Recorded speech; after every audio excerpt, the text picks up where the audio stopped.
It is wonderful to be in Wisconsin. At one time, I lived in Wisconsin. I lived in Milwaukee. This was back in the 80s. Even then, there was a major animal rights group there. Citizens United for Animals, is anybody that's still around? Animal Rights Network too, with Jennifer. Okay. Well, I think I was in both of them. And I remember one day, this really good-looking guy came through town to speak for our group. And even though he was just cuter than a baby pig, he had this insane idea that he could start a sanctuary and take in abused farmed animals. And we thought he was nuts. And he was Gene Bauer. And now there's Farm Sanctuary and 100 other farm sanctuaries. So if you happen to be here today in Madison, Wisconsin, with an idea that somebody has told you will never fly, yes, it will, because our ideas do that, and there's never been a better time to be vegan. So how is it being vegan in the state where do your license plates still say the dairy state? That must be a little hard. How are you guys doing? You know, the one thing that I think is cool about coming from a state where practically everybody, I would think, has some relationship with a dairy farmer. Somewhere in their family, it's just part of the culture. So at least a vegan here probably does not have to explain to people that lactation is part of the bovine reproductive cycle. Because I can't tell you how many times somebody ostensibly intelligent, I mean with a master's degree in psychoneuro, who's it's, what's it, will say to me, well, my wife did have to have a baby in order to lactate, I'll give you that. And our cat, yes, cat had to have kittens in order to provide milk. But cows, I just don't know about that. I think they just do it. So hopefully you at least don't have to put up with that. So thank you for having me. Oh, I have to tell you one more little Madison story that goes way, way back. Early 80s. We would come from Milwaukee to Madison to visit a young vegan that we knew. She was younger than us, but we were young too. Everybody was young. And her brother had an organization right here in Madison during an election year back then that he called Vegans for Reagan. And it never really got off the ground. But as I think back to that, and people say, how is veganism different now than it was when you first started? Well, now, at least we can pronounce it. And a lot of the outside world can too. Okay, so I'm done with Wisconsin stories except to say thank you. Thank you for having me. So just so I get a sense of who you are and why you're here and what you would like to get from our time together, I'm just gonna take a little survey. This is not a how cool are you survey because you're cool because you're here. But just so I know who's newer and who's an old timer, who is a diehard vegan? I am a vegan, I am forever a vegan, don't ever call me anything except a vegan. Okay. And who is a vegetarian, kind of looking in the vegan direction? Okay, welcome. And who is a healthy eating omnivore? You're looking at taking good care of yourself? Okay. And who is just here because your girlfriend drug you and you'll eat anything? Okay, all right. So in other words, we have the full gamut. But like they say in AA, the most important person in the room is the newcomer. So I'm going to speak to those people, and thank you so much for coming. So this particular talk is really about food. But there is a whole lot more to this vegan lifestyle, which I really think of as a beautiful, enlightened kind of lifestyle, where we're not just thinking about us, we're thinking about others, we're thinking about animals, the planet, hungry people who could use some of the grains and the soybeans that are being raised to feed livestock. So we've got this wonderful, broad view of things.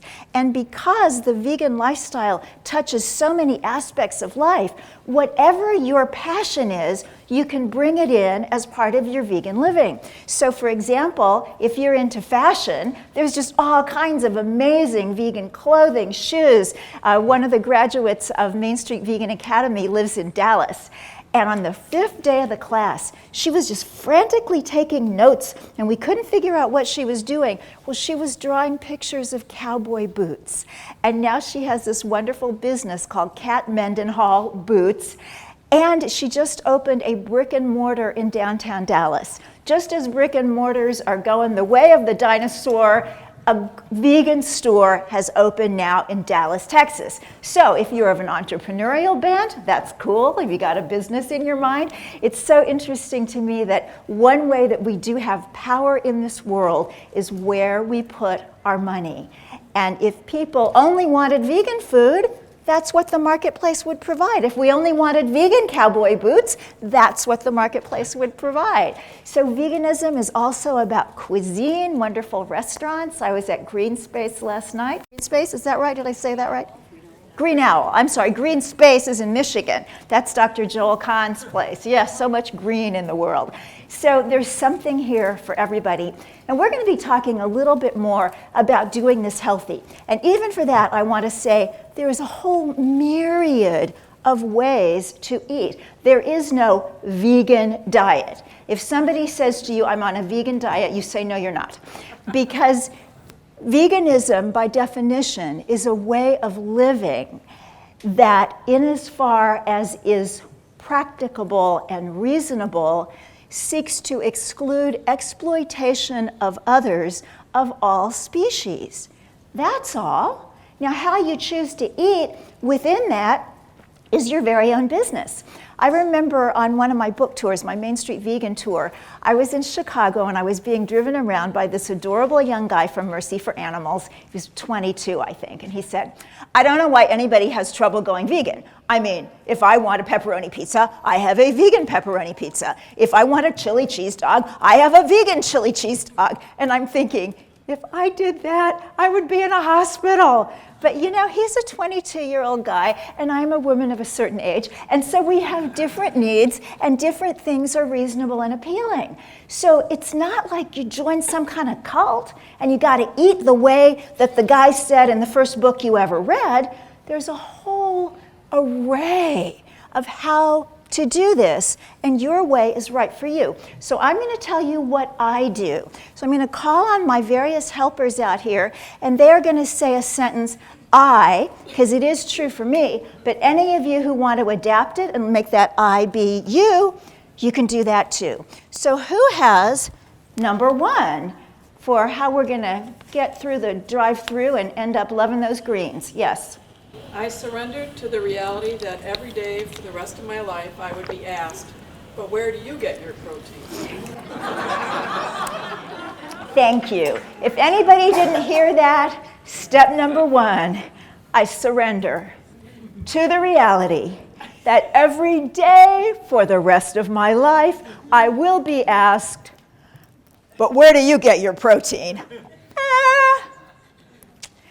One of my favorite answers comes from Marty Davy. She's a registered dietitian who teaches for us at Main Street Vegan Academy.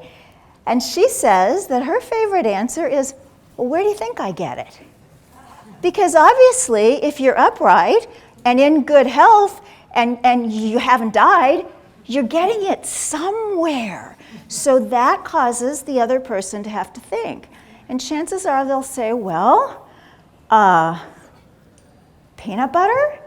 And you say, yeah, because a peanut is a legume. It's like a bean. So of course there's concentrated protein in the peanut butter. There's concentrated protein in all the beans.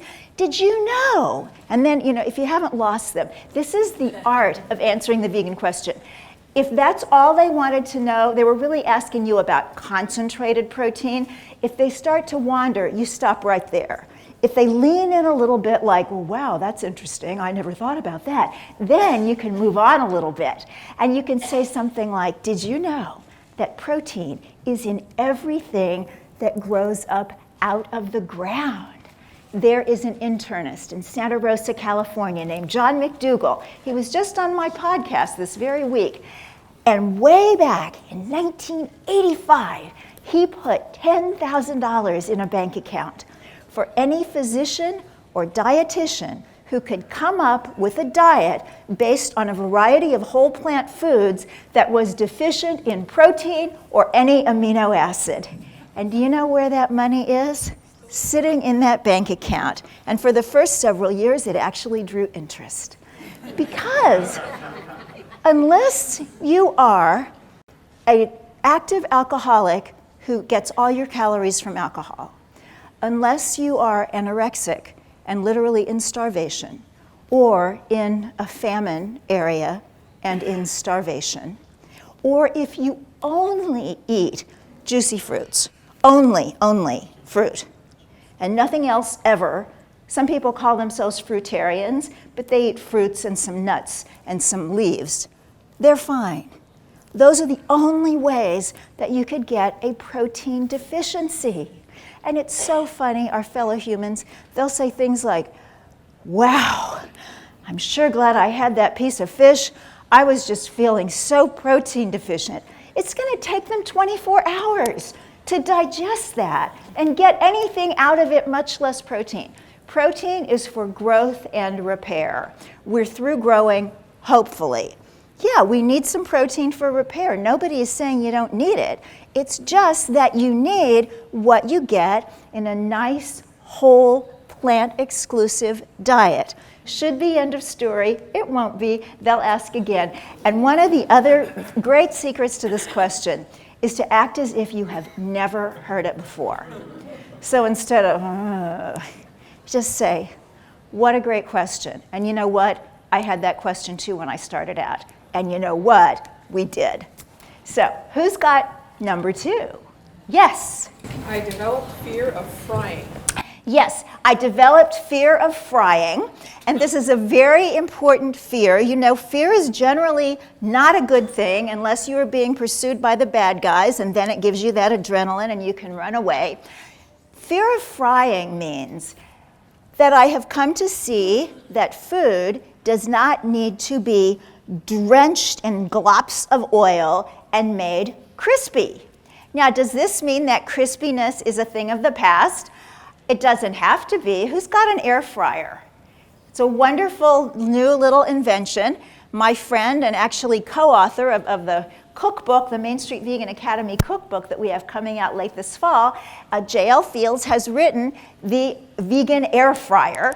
It's an amazing device that you can use either no oil at all or just a little bit, and you put in your French fries or your whatever it is, and it tastes fried. Now, I haven't eaten fried food in so long. I don't care. I have a little New York kitchen. I don't need another appliance. But if I did, if I missed that, how wonderful that that now exists in the world. So what the other thing of fear of frying will do for you is that it will get you away from the fast food culture. And fast food is a killer. When you think back to the year that most experts say the obesity crisis started in the United States, it's pretty much 1980, give or take a year or two. So let us think historically, what was going on in 1980 that was different from how people had lived before that? Does anybody want to venture a guess? Have an idea? Well, Well, computers, I didn't have a computer, but they were certainly in development. We have more TV stations. I mean, when I was a kid, we had 3 networks, then 4, and then all of a sudden we had 50,000, and that was about that time. You know what else happened? Only very, very rich people, and this was in the late 80s, had cell phones, great big cell phones. If you see that old movie Wall Street, there's this scene where he's walking down the beach and his phone is like this big. But we did end up having more phones in the house. It used to be if the phone rang and you were upstairs or downstairs, you had to run to get the phone. It also was the time, this was post-women's liberation movement, so more women were out working, and the family dinner wasn't happening the way it had in the past, and kids would come home and have access to food. That's one thing. Another thing that happened around that time that really contributed to the obesity epidemic was that a lot of experts and quasi-experts got into this thing about grazing. Eat all day long. Eat, eat, eat, eat, eat, eat, eat. Eat 6 or 7 or 8 small meals, just graze and graze and graze and graze. But guess what? We were grazing on addictive food, and many of us could not stop. Many of us still have not stopped. So one thing that I have found very helpful for me as a recovering food addict is I eat breakfast, lunch, and dinner. I eat when it's time to eat, I live when it's time to live, and I've kept off 65 pounds for 33 years, and I don't diet or suffer or worry about it. So that was one of the things. But then the other thing, and maybe the biggest thing that happened around that time in our history, was fast food. Now, I went vegetarian so long ago that I may be one of the only people on earth who never had a McDonald's hamburger. Seriously, I had White Castle, I remember those, and they've got vegan hamburgers now. White Castle, my gosh, and almond milk at Dunkin' Donuts is in a new and wonderful world. But anyway, the fast food came onto the scene, and so people started eating food that wasn't food, fried and not just fried, but fried in old oil that had been sitting there forever. So fear of frying, if you're gonna be afraid of anything, make it that. Who's got number 3? Hi. I came to see that green was God's favorite color. This is true. I came to see that green was God's favorite color. Think about it. There's more of it than anything else in nature. And when you start looking at the nutritional components of foods, the greens, and the darker the greens, the more of it, they are packed with every kind of healthy thing. Now, all the colors are fabulous. The purples and the oranges and the reds and the yellows, they're just all full of antioxidants and really great stuff. But it's the greens that give us this incredible hemoglobin, that give us all kinds of minerals and phytonutrients, and phyto means plants. So these are nutrients that are in the plant to protect the plant, but when you eat them, you get them too. And back to that protein question, do we all know that per calorie, dark leafy greens have more protein than beef? Now, they don't have a lot of calories, I'll grant you, but still, that is pretty astounding. And these raw food people that are really just eating vegetables, fruits, and some nuts, most of their protein actually comes from the greens. So what do you do with greens? Oh my gosh, what don't you do with greens? I have to tell you that even my first 15 years as a vegan, I didn't understand about greens. I still lived, but I'd probably live another 5 years if I'd known about greens. I really got into greens when I went to an Ethiopian restaurant in Los Angeles. Do you guys have Ethiopian food around here? That is my favorite cuisine. And this is another thing for new people. If you're worried about where am I going to go out to eat, just find international restaurants. Because most cultures in the world, not France, but most, have come up with a wonderful vegetarian cuisine. So in Ethiopia, it's because the Christian population there takes Lent very seriously, and everybody is vegetarian 6 weeks of the year. So just as the first mock meats, you know, sometimes people will go, oh, I don't eat fake meat. Well, you know, I do sometimes.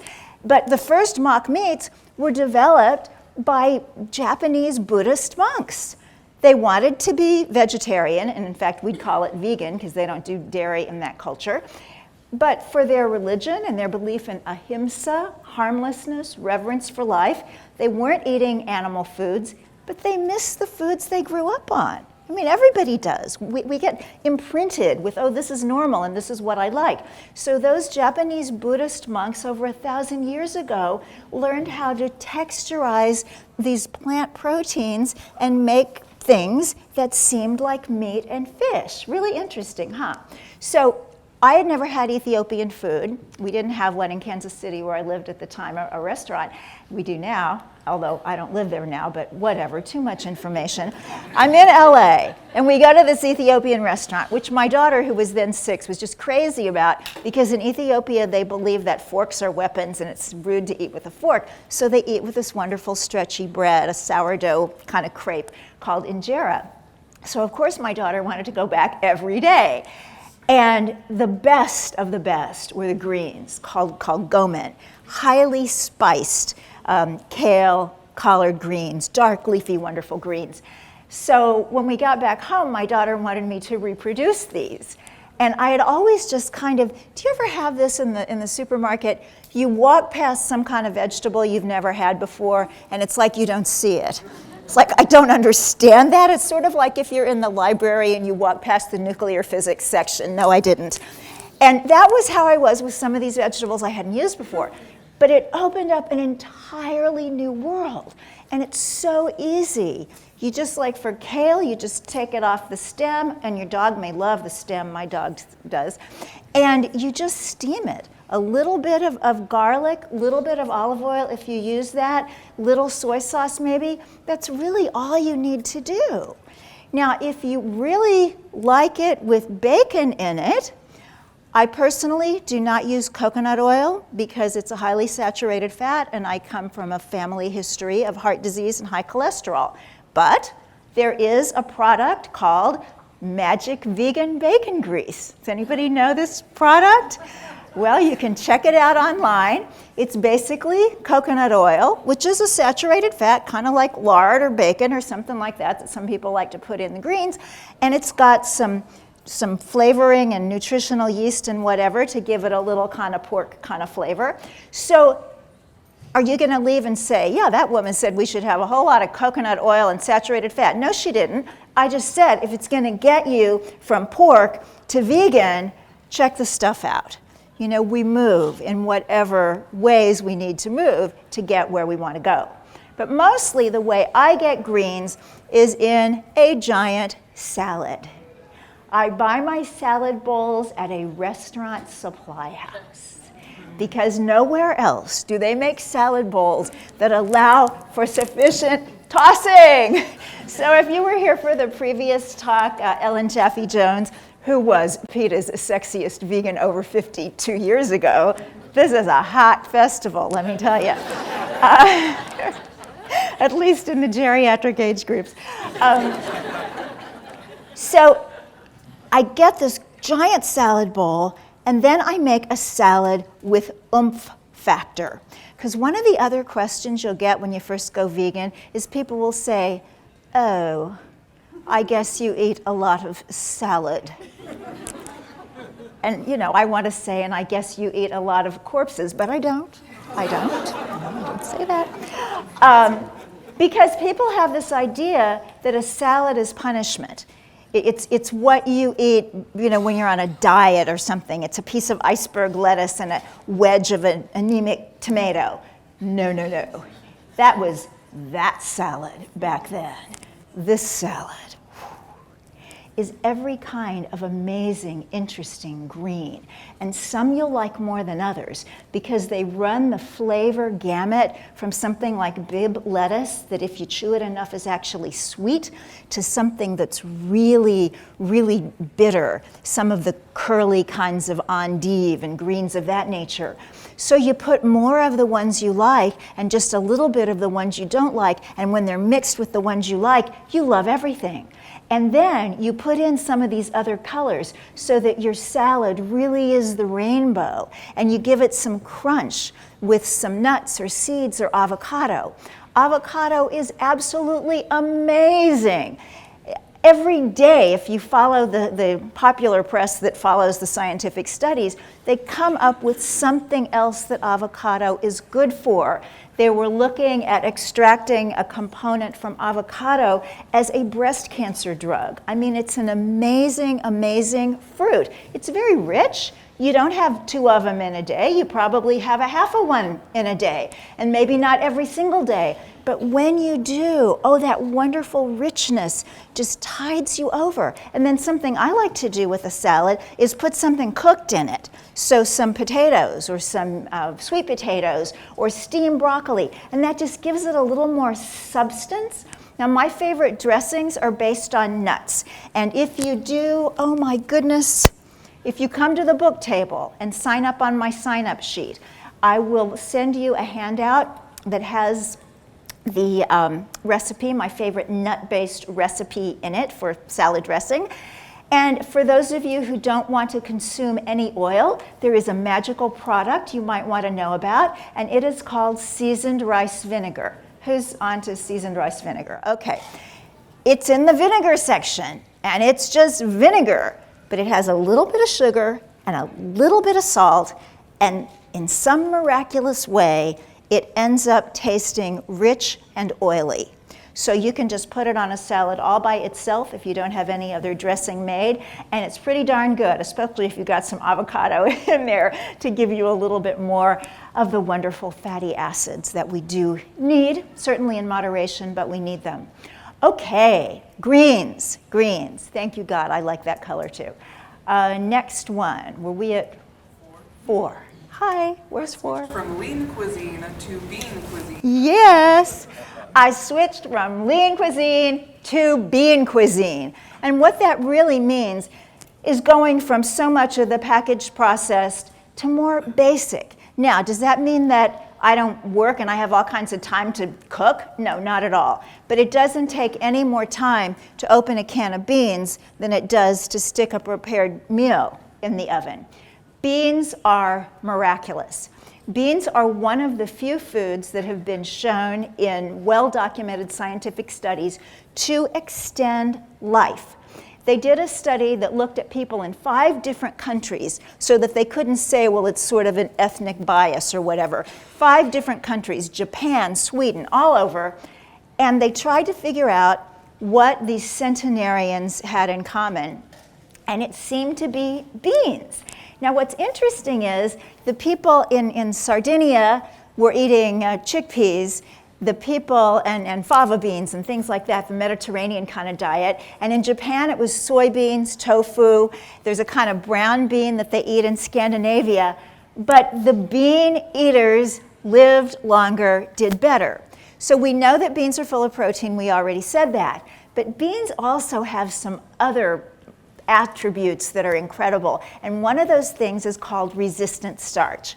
What resistant starch is something that the body doesn't digest, and it helps people to lose weight. All my life, the first 32 years of my life, all I wanted was a food that would make me lose weight. Instead of all these people saying, don't eat, I wanted, tell me what I can eat. Well, guess what? It was beans. Didn't know that at the time, but beans totally rock. If you have a problem digesting beans, start with the little ones like lentils and kind of work your way up. Start with smaller amounts. Chew them really well. Worst case scenario, go to the drugstore or the natural food store and get yourself some Beano. Beano used to not be vegan. It used to come in tablets that were coated in some kind of fish something. Well, now they're vegan. And you can get tablets or you can just get something you suck on. And that is going to help your body get used to this higher fiber diet if you're used to more of a standard American diet. Beans also have something that is called the second meal effect. And what that means is that when you eat beans with another food that is maybe higher glycemic and is going to make your blood sugar go up a bit more, the beans are going to keep that from being too much of a spike. But guess what? What if at your next meal you don't eat any beans and you have a real high glycemic kind of meal? Guess what? The beans you had at breakfast, when you had those beans on toast and grilled tomato like they do in the UK, that's going to help you at lunch. So for anybody that's been told your A1C or your blood sugar is kind of edging up there, this is certainly something to try to increase your beans and see how you do. We're certainly not prescribing here with food, but the fact is Plants are powerful. Most of the medications on the market today were derived at some point from a plant, from a seed, from a bark, from leaf. And so if you just eat the food, then chances are you're going to get lots and lots of benefits. It is the ultimate magic of plants. Number 5. I stopped dissing carbs and finally got full. Woohoo! That is a big one. I stopped dissing carbs and finally got full. 2 days ago, my assistant and I were at the office supply place getting the certificates printed, the graduation certificates for our next Main Street Vegan Academy class. And the young woman behind the counter saw that it said vegan, and she said, I'm trying to be vegan, but oh, I've got to cut out those carbs. Which told me, number one, she's a little bit off on what vegan is, and she's a little bit off on what carbs are. But it's not surprising, because almost everybody is, including people who ought to know better. You'll hear people say things like, oh, I was doing so well, and my cholesterol was down, and everything was good, but it was those carbs that got me. You know, the pizza and the ice cream.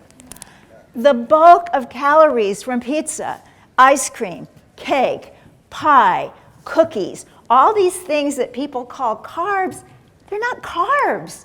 It's fat. And so what becomes addictive in that world that most people are calling carbs is a fat sugar or a fat salt combination. And whatever is there from the carbohydrate world is just the carrier. So let's think about it. Let's think about a potato chip, which is really a blasphemous thing to do to a potato, but for sake of argument, we've got the fat that gives it that wonderful kind of mouthfeel. Why do we love fat so much? Because in prehistoric times, we were mostly starving. And so when we got a hold of some kind of fat, when we got a hold of a carcass that the carnivores had run away from, or when we got a hold of some nuts, these were very high value finds because we needed that fat for concentrated calories so that we would live longer, at least live to reproduce. So we got the fat, and then we've got the salt. Now, sodium is a naturally occurring substance. We absolutely need it, but we have gone crazy in this culture for the salt thing. So basically, because just having vegetable oil and salt would be a little bit gross, you've got to have a carrier. So we're going to slice that potato really, really finely so that it soaks up all of that fat, and that fat glues the salt onto the potato chip. Yes, there is a tiny little bit, a few calories of carbohydrate in that potato chip. But if anybody in your presence ever again calls it a carb, you must correct their ways. It's just not. And it's the same with, let's take a cookie. Now, everybody likes a good cookie every now and then. And I think anybody who doesn't is not speaking truth. But when you look at a standard cookie, what is it? It's some flour, yeah, but that's the carrier for the butter, the coconut oil, the whatever kind of fat there is, and the sugar. Whether we're talking sugar, maple syrup, honey, whatever, don't blame the flour. Just like the potato chip, there are a few calories from carbs in your cookie. It's mostly fat. So we've got these things going on that confuse people. And when you say that you're going on a plant-exclusive diet, that you're going to be a vegan for a great number of reasons, and part of that means that you're not going to be eating animal foods, you're going to be eating plant foods, somebody is sure to say, well, that's a lot of carbs. Aren't you afraid you're going to gain weight on all those carbs? Well, let's think about that. Let's think about people who have traditionally eaten a lot of carbs. The first place that comes to mind for me is China. Great big country, lots and lots of people. Until 20 years ago, what did a Chinese person from China look like? thin person. I mean, when I would say, visualize a Chinese person in China, are you going to think of somebody with extra weight? You just don't. Because traditionally, throughout the continent of Asia, for centuries back, what were people basing their diet on? Rice in the north, wheat in the south. And sure, they weren't vegan, but they weren't having dairy products, and they were having some meat, some eggs, more fish in the coastal regions, but the bulk of the diet was the grains and the vegetables. And you can look at any traditional culture around the world. This is how people have eaten until very recently. And the more recently your ancestors were eating a plant-based diet and you just come over here and switch, it affects your health more adversely sooner than the people who have been eating this way for several generations. So, the best foods on earth are carbs. If I say to you, is kale good for you? What would you say? And if we say to the person out there who's afraid of carbs, is kale good for you? What are they going to say? Yeah, I mean, you know, it's green. We know it's got to be good. But if you say to them, it's primarily a carbohydrate. Well, I don't mean that kind of carbs. Well, then you better be very specific about what you mean. So, we need to have enough to eat. We need to feel full, because if we don't, one of two things is going to happen.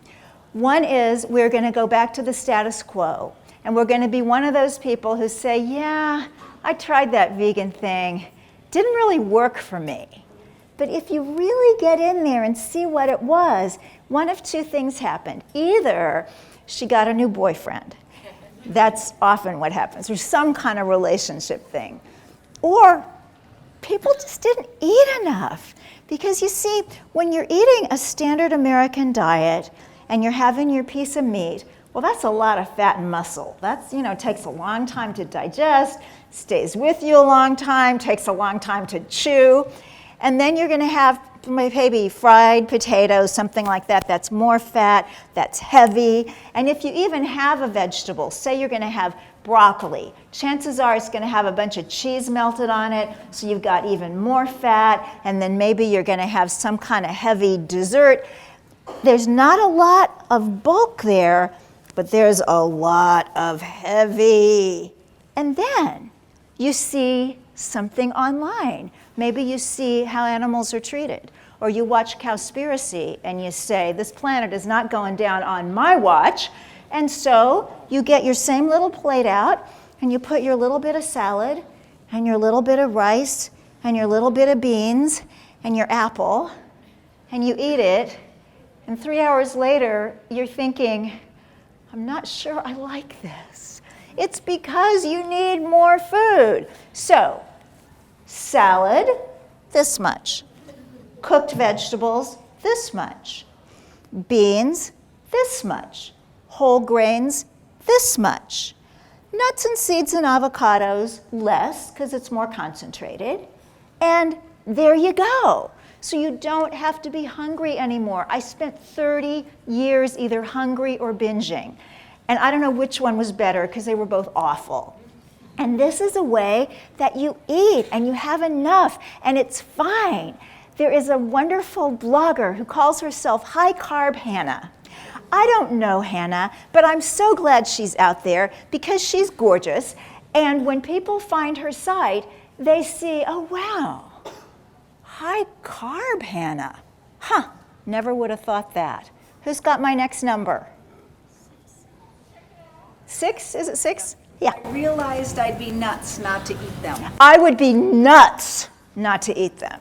And you would be nuts not to eat them, in my opinion. And we're talking nuts. Nuts, like beans, have been shown to be life extenders. When they look at a whole lot of people who do well versus a whole lot of people who don't, one of the things that has stood out in several studies is the consumption of nuts and seeds. Now, does that mean eating nuts all day long? Of course not. They are concentrated. I rarely eat nuts, but I will put ground flax on cereal or in smoothies. Flax is a wonderful source of omega-3 fatty acids, which we tend to be low on. And I'll also put some walnuts on oatmeal or even in a salad. Walnuts are a magical nut because they have a shut-off factor. Some people say, oh, you know, I like nuts, but God, I could eat them all day long. Not walnuts. Walnuts are packed with this, you've had enough, you stop. But most of the time when I eat a nut, it's because I've made something out of it. So I make a ranch dressing based on cashews. There's another wonderful recipe based on a little almond meal. I make another dressing that is based on tahini, which is sesame seeds, and seeds are sort of nuts, they're just smaller. I also use the raw cashews. So who's into raw cashews? They're cheap if you buy them in bulk and you buy the pieces instead of the whole ones. And you can make all kinds of things out of cashews. You can make a beautiful cream for a fruit salad, or you can make a savory white sauce for like a Thanksgiving green bean casserole. You can make a wonderful gravy for mashed potatoes, all out of cashews. So we'll use it for cooking. We're not going to just sit and eat nuts all day. But you kind of get the idea. So if you only remember one thing from this talk, remember this: salad, cooked vegetables, beans, and I left the fruit out. Fruit, whole grains, fruit, kind of interchangeable in your amounts, and nuts and seeds. So there's plenty of food, and there's plenty of ways to use these foods in the kinds of dishes that you're used to. All you have to do is Google vegan whatever it is. Vegan meatloaf, vegan burritos, vegan pumpkin pie. And you can even get more specific. You can do low-fat vegan burritos, low-sugar vegan pumpkin pie. It is amazing what people have come up with. So the world is out there, the culinary world, the world of health, the world of compassion. It's all ours, and I gotta tell you, I did not know that I would remain as excited about life at the age of 67 as I am, but I am. And it's largely because of living and eating the way that I do and the way that many of us do. So if you need help, just find somebody who said they were vegan and say, help me out. Okay, number 7, lucky 7. I accepted that fruit is nature's word for dessert. I accepted that fruit is nature's word for dessert. Didn't used to think that. In fact, I remember trick-or-treating and those people who put an apple in my bag. I always thought, those are the people who hate children. Well, I've changed my tune. Because again, one of the foods that whenever people are having premature morbidity and premature mortality, what morbidity means is what happens to most people in the modern industrialized world. They don't die early necessarily, although some people do, but they live in this state of ill health and disability on 5, 10, 15 different medications. That's not what any of us wants for our so-called golden years. So what is one of the things we can do to live well as long as we live? That is to eat fruit. Now, some people are afraid of fruit because they have heard it has too much sugar. Be honest, who has ever been afraid that fruit had too much sugar? Okay. George Washington out there, you guys talked about the cherry tree and you raised your hand about the fruit. Fruit is packaged as a beautiful whole. Yeah, there's sugar in it. You know what else there is in it? Fiber. Lots and lots of fiber, which we tend to be very low on in the standard American diet. It also has water. It also has vitamins, minerals, phytonutrients, little bit of fat, little bit of protein. It's a beautiful whole package. And yeah, you can eat it. Talk to your doctor, of course, if you're diabetic, but if your doctor tells you you can't eat fruit, I would actually get a second opinion. Because the literature is so clear that virtually everybody can eat some fruit. Now, are some fruits better than others? If you're looking for super duper antioxidant mega power to keep you young and jumping tall buildings at a single bound, I actually took up aerial yoga for my 65th birthday.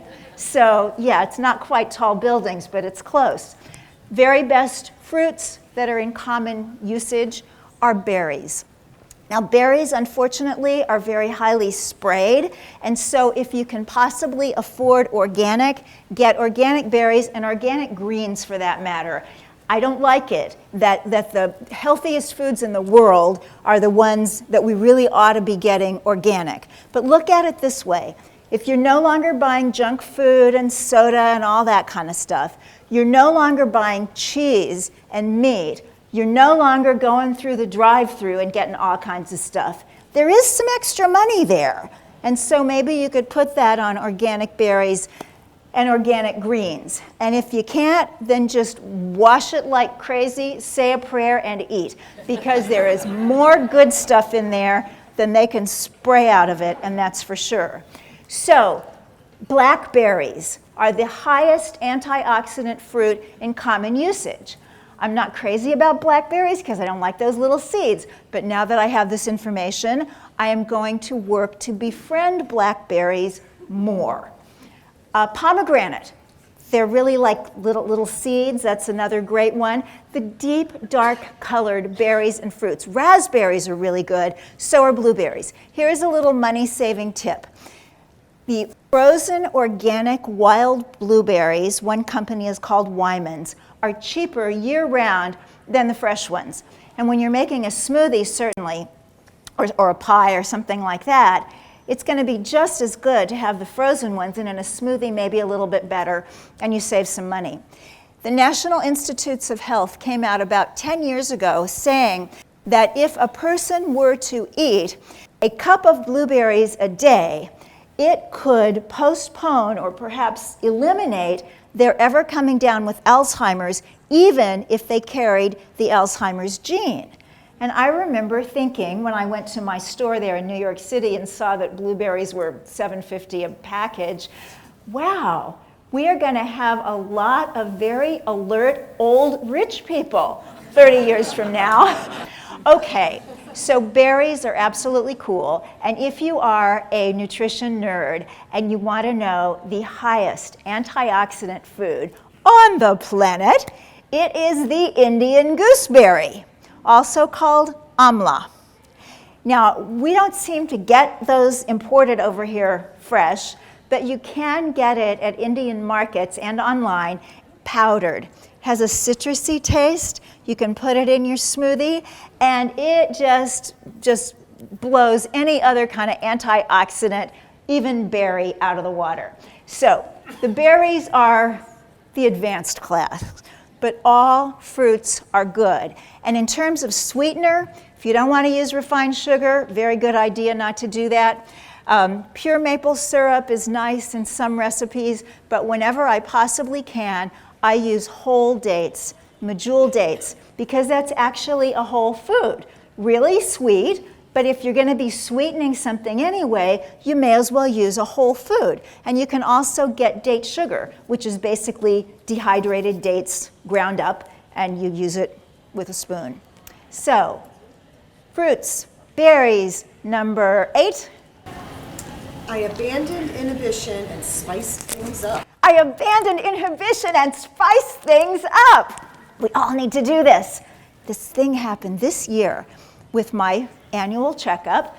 It's always good. I'm very lucky. My whole family, both sides, long before they got to be my age, high blood pressure, high cholesterol, heart attack, stroke, diabetes. I mean, just, in other words, I come from an American family. But thank you, God, I don't have any of that stuff. And so every year when I go and get all my levels, I don't expect I'm going to see anything bad. But this year he said, wow, all your inflammatory markers have gone down. It's like, well, you didn't tell me last year that they were up. I guess he just figured, you know, they're in the normal range, who cares? But he said, what have you done differently? And I thought, nothing. And then I remembered, yes, I have been using more spices. So when we talk about all those wonderful berries and all the great plant foods of color that have these wonderful phytochemicals and antioxidants, the most concentrated of all that stuff is found in the spices.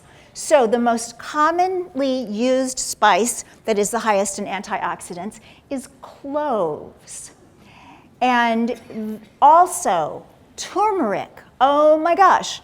Turmeric, people take it in capsules, but there's no need to, because all you need to do is just put some in your food. If you're making beans and greens, if you're making rice, just put in a half teaspoon of turmeric. Certainly in a curry or something like that, that's really what it's there for. Cinnamon, ginger, all these spices are so good. So what did I do that got way more spices into my diet and caused my doctor to be impressed, even though he eats meat? Well, it is my year-long smoothie. So if you're able to sign up for my list back at the book table outside, I will send you this recipe as part of the handout. And if you don't want to do that or don't have time for it, you can go to the website lighter.world. And it's a whole bunch of vegan experts giving their favorite recipes. You can just go to lighter.world and click in Moran, M-O-R-A-N, and you'll find me. And you'll find my 3 favorite recipes. And one of them is my Ayurvedic chocolate shake. So Ayurveda is a wonderful, venerable, ancient Indian healing tradition recognized to this day by the National Institutes of Health as a viable healing system. And they're really into spices. So I love to have a smoothie in the morning. And in the summer, it's really easy. You know, you can have a green smoothie or you can have a berry smoothie. But in the winter, you know, in climates like you and I live in, you get up, you look out at the snow, and you think, not so sure about the smoothie thing. That's when I revert to oatmeal, which is really, really good for you, but I'm not a giant fan. And then I discovered the Ayurvedic chocolate shake. So it's cold like a smoothie because you can put in a frozen banana, but you put in all these amazing spices and they warm you up. So you can go out in the snow and feel warm. So the spices that go into my Ayurvedic chocolate shake are cayenne pepper, ginger, nutmeg, cinnamon, and a little fresh ginger when I have it, so it's kind of double ginger, and cinnamon. And Dr. Michael Greger of nutritionfacts.org, if that's not a website you know, please write it down. It'll be on your handout. Great information about practically everything, and it all comes straight from the science. He suggests that you look for Ceylon cinnamon. This is cinnamon from Sri Lanka. It's a different strain of the plant because conventional cinnamon does contain a naturally occurring carcinogen. Not a problem if you just use it for baking or whatever, but if you're going to be having it every day, a half a teaspoon or something like that, for its antioxidant properties, do get Ceylon cinnamon. If you don't find it, they have it in international markets, and you can also get it online. Okay, number 9, getting down to the wire. I started to drink from the fountain of youth. Aha! I started to drink, but not that way, from the fountain of youth. And you know what that is? That is the spigot of a juicer. Who's into juice? Yay! You're my people. Now, some people, they're not into juice. They say it's a fragmented food. Well, you know what? An aspirin is fragmented from the white willow bark. But if I have a headache, I'll take the fragment. The juice is the richest nutrient source from those plants. And it's concentrated so that you can get a lot of it in a sitting. This is what else is amazing about juice. It changes what you want. I talk when I write about my recovery from food addiction, healing at the desire level. It's not, I really, really, really, really want a Snickers bar, but I'm gonna have that orange. That's not gonna last, that's not sustainable. You've gotta kind of shift, so, whoa, I really want that orange. And that's what happens when you drink juice. I will challenge you to Victoria's Juice Challenge.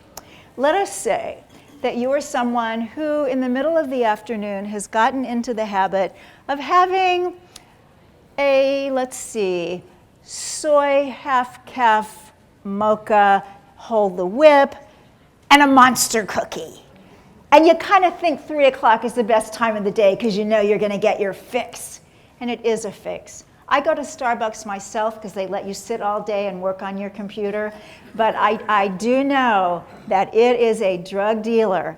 And if you are at an airport and you see a big line and you worry, oh my gosh, the plane must be delayed, don't worry. It's not a delayed plane. It's the Starbucks. So, just like, I want my coffee, I want my cookie. If you can get yourself a fresh green juice.